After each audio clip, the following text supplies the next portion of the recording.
The Holy Gospel according to Mark. Glory to you, O Lord. Jesus summoned the 12 and began to send them out two by two, giving them authority over unclean spirits. He instructed them to take nothing on the journey but a walking stick, no food, no traveling bag, not a coin in the purses in their belts. They were, however, to wear sandals. Do not bring a second tunic, he said, and added, whatever house you find yourself in, stay there until you leave the locality. If any place will not receive you or hear you, shake its dust from your feet in testimony against them as you leave. With that, they went off, preaching the need of repentance. They expelled many demons, anointed the sick with oil, and worked many cures. Brothers and sisters, the gospel of our salvation. Praise to you, Lord Jesus Christ.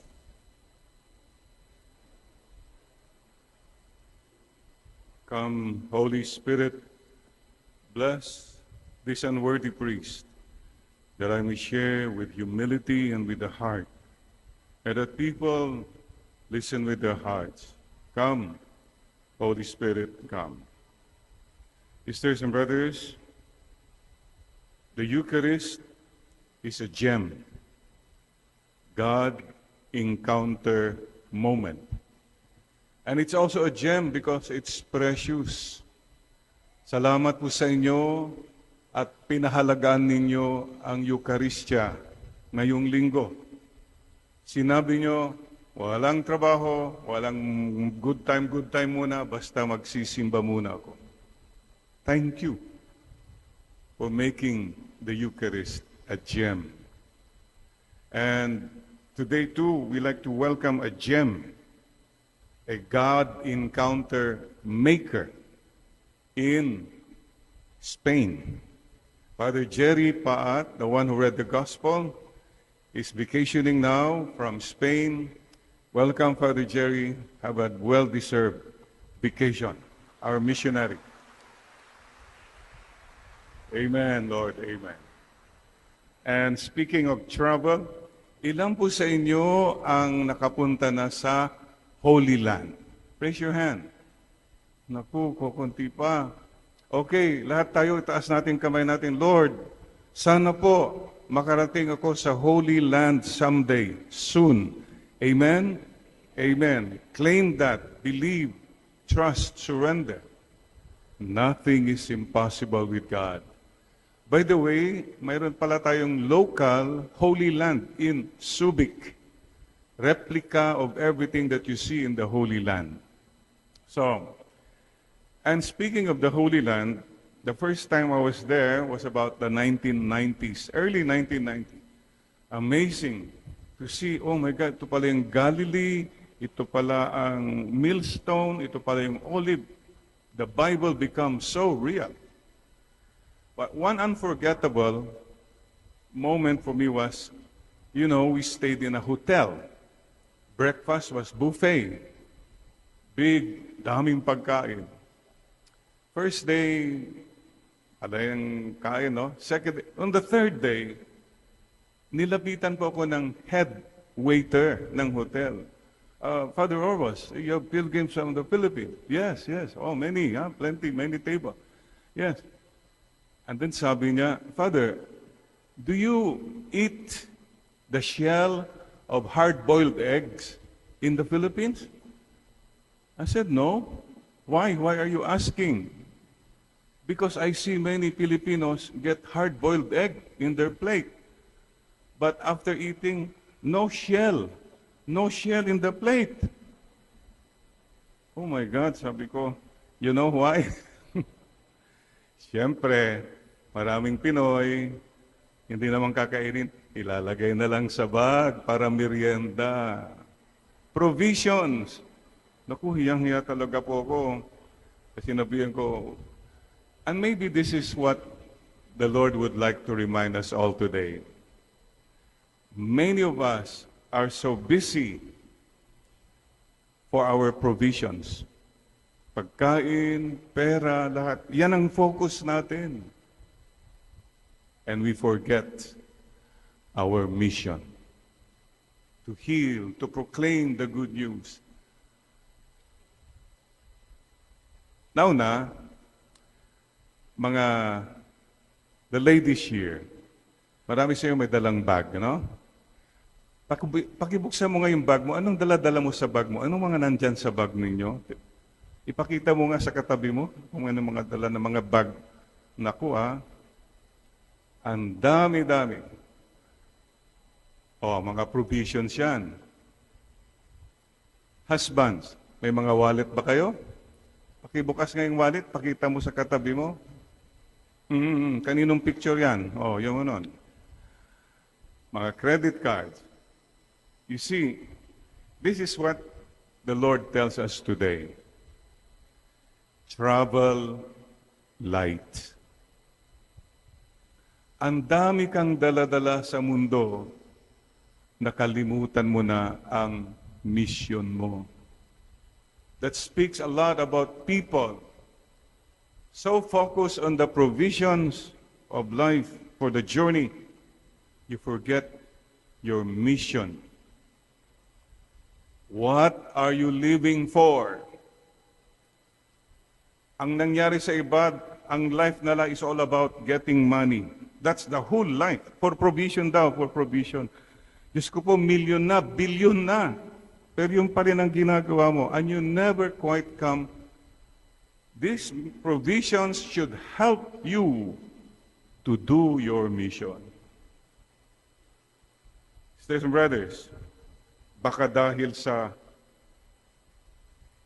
komisyon, dahil sa konsumisyon, dahil sa mga intermission, nakalimutan mo na ang mission. A lot of people po have focused their whole life on money, earning more money. Valid naman po yan. Pero yung lavish, I cannot imagine somebody who has millions and millions, even billions, continue to hoard more money. What? Para sa mga anak nila. To the 5th generation na yun. All prepared. Sisters and brothers, please listen to the Lord today. The Lord tells us as we journey through this life, carry with you nothing for the journey except a walking stick, baston. You know why? Of course, to find your way, to defend yourself, to lead others. Yan. Okay. No food. Tignan niyo mga refrigerator natin kung ano-ano naka-stock. Hoarding, panic buying. No sack, no money. Ooh. In the belt. But sabi naman niya, wear sandals. Hindi ka naman nakasandal, sapatos ka, Father Miko. And no second tunic. What is the Lord telling us? Minimal. Just enough for you to travel light for the journey. Assignment, pag uwi nga nyo sa bahay mamaya, you open your cabinets. Ang daming nakaipon dyan na stock na. Sapatos, damit, mga grocery. Look, sabi nila kung isang bagay hindi mo nagamit within 1 year, it's not yours anymore. Dapat napamigay na yan. Yung damit, yan, isusuot ko yan. Pagpapayat na ako yan, isusuot ko yan. Sinabi mo na yan last year. Siguro, hindi ka napapayat, pamigay mo na, bumili ka na lang siguro ng iba. Hoarding mentality is so strong. Lord, teach us to learn to let go and let God. Easier said than done, ano po? But it has to be said anyway. Mga kapatid, baka hindi mo na magawa ang iyong misyon. Hindi mo makita ang iyong misyon kasi nakafocus ka palagi sa komisyon o sarili mong konsumisyon at sarili mong mga intermission, mga luho sa buhay. Lahat po tayo dyan, mea culpa, mea maxima culpa. Ang dami sa atin, ang daming dala-dala at walang kadala-dala. Hindi ka na natuto that in life, it's not the things that make you truly happy. It's people. Use things, love people. Not vice versa. Kasi marami sa atin, we love our things, our gadgets, everything na gives us comfort. And we hardly love people. Lahat po tayo should again come to the Lord and say, Lord, mea culpa. This week, I had a counseling. This lady, well, she has a lot of potentials and a lot of credentials, but so burdened. Fears. Anong mangyayari? Regrets. Anxieties. What happened is she became so preoccupied about provisions. And she became stagnant with her life. Ayaw niya ng parang always so. Sabi ko, one thing is necessary. You trust the Lord more and you worry less. Mga kapatid, she was so stagnant because she was stuck on looking at her provisions. Kulang, baka mawawala. Sabi ko, ang dami pong mas naghihirap kaysa sayo. Can't you see? Marami kang blessings, pero hindi mo nagagawa yung mission mo kasi ang bottom line sa'yo, I have to have this. I have to have enough for the future. Baka magkasakit ako, magkasakit yung anak ko, magkasakit yung apo ko, at saka yung mga apo ng apo ko. Enough for the day are the troubles thereof. We have to learn to trust God more and worry less. And she has forgotten to be joyful. Hindi na nakakatulog. Worry ng worry. You know, somebody said, life is not a problem to be solved, but a mystery to be celebrated. We'll never know all the answers, but be joyful anyway. Paalaala po ha. As I've told you before, I remind you again. Isipin mo ito kapatid. Kung namatay kang malungkot, di malungkot kang namatay. And you blame others? No. Choose to be happy. Focus on the Lord, not on the load. Ang marami sa ating ganitong mukha natin habang naglalakbay sa mundo. Hindi ka na tumitingin sa taas, hindi ka tumitingin sa paligid because it's all about you. Sisters and brothers, last week naman, I also had a counseling. A woman who had faith. She had no credentials. She is a teacher. But sabi niya, I have to earn money for my son. She had a mission. Ginawa niya lahat. Against all odds, she applied for Europe. And she was crying, Father, I made it. I'm going. I have to do this because I have a mission. Tignan nyo, she went behind her comfort zones because she had a strong sense of mission. Mga kapatid, siguro po, paalaala lang po sa atin. Sino po sa inyo ditong mayaman? Pakitaas pong kamay. Sige na, okay naman eh. Hindi namin sasabihin, mayaman sa kaibigan, Father. Yan. Okay. Pero yung mga mayayaman po, I have nothing against mga mayayaman. But warning lang po warning lang. In heaven, there will be one final customs, bag check, and immigration. Mag-ingat po kayo kung may dala-dala kayong pera. May I define? Number one, dirty money. Perang nakuha sa krimen, panloloko, that will become a liability for your entry to eternity. Number 2, perang unshared. Million. Wala kang binahagi sa iba. That will be put against you. You did not share your blessings. Number 3, ito po, madugo ito. Bloody money. May mga napatay, may mga naghirap dahil kinuha mo yung pera nila. Wow. And showy, proud, arrogant money.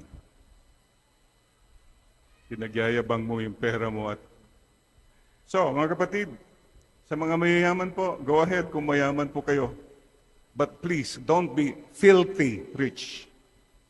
Don't be greedy rich. Don't be bloody rich. And don't be proud, showy, arrogant rich. Bottom line, what does it profit you and me? We gain the whole world. We gain all the provisions. You have all your bags full, but nowhere to go. Wala lang, napuno ka lang ng provision. Wala kang nagawa na mission. You are so blessed. Please share your blessings. It's a privilege. And please don't forget this. When God raises your standard of living, raise your standard of giving. Huwag na po tayong tumawad sa palengke. Hirap na, babaratin mo pa. Masaya ka. Wow, nakaisa ako. Bakit? Mag-tip ka sa mga first-class restaurant. Wow, 1,000. You see the point? The poor you will always have with you. Lahat po tayo, we all will answer to God someday. How we acquired the money, how we shared and we used the money God gave to us. Sisters and brothers, what are you living for? Think about this. There are 5 balls now we juggle in this life. Paki-check mo nga. These are all very important. The first one is family. Kumusta ang family mo? You taking care of them? Are they a priority to you? Number 2, friends. Oh, may mga kaibigan ka pa ba? Nasaan na yung mga dati mong kaibigan? Baka yung kaibigan mo lang, para yung sosyalan lang, entertainment lang. Shallow friends. How about your real friends? Do you treasure them? Number 3 ball is work. Yeah, trabaho. By the sweat of our brow, we work. Okay. I hope you're working. Marami sa inyo dito hard-working. Ang dami naman hardly working. On. Number 4, check this please. Kumusta ang health mo, kapatid? Please be healthy. And number 5, God. Is God in your life? Family, friends, work, health, and God. And remember this, of the 5, only work is made of rubber. Ano ba ibig sabihin po niyan? Kung bumagsak yung work, it can bounce back. Magba-bounce back yan, rubber yan. But family, friends, health, and God, you drop them, they're made of glass. They can be shattered forever. And many of us are so focused always on work. Sunday today, some people don't even go to Mass because they have to work now, etc., etc. Thank you for making the Eucharist a gem. Times when you encounter God. So mga kapatid, please remember this. Work is not the biggest thing in our lives. Provisions is not the biggest thing in our life. Maybe I'm talking like this because I'm not rich. Rich people have different viewpoint na eh. Father, money can take care of everything, can make everything convenient, easy, and can buy almost everything. Well, not all. Definitely, money cannot buy everything. Mga kapatid, remember this. It is not what we have, but who we have in life that really matter in the end. Who do you have in life? Do you have God in your life? Do you have people who love you, really love you as you are? Not for what you have? Are there people whom you truly love? The heart. Sisters and brothers, God will make a way. God will provide. But we must abide and do our mission. Please bow your heads. Today, we all have many faults. We all forget our mission. So today, tell the Lord again, as for me and for my house, we will serve you, O Lord. The book of Joshua. The rest of my life, the best of my life, Lord. Reporting, Lord, for whatever mission, help me not to be worried about provisions, preparations. Not so much on this, but to trust you more and to do everything with love. No matter how simple, no matter how little, we do everything with love. Thank you, Mama Mary, for reminding us to see and to hold on to our real treasure, tanging yaman, the Lord in our lives.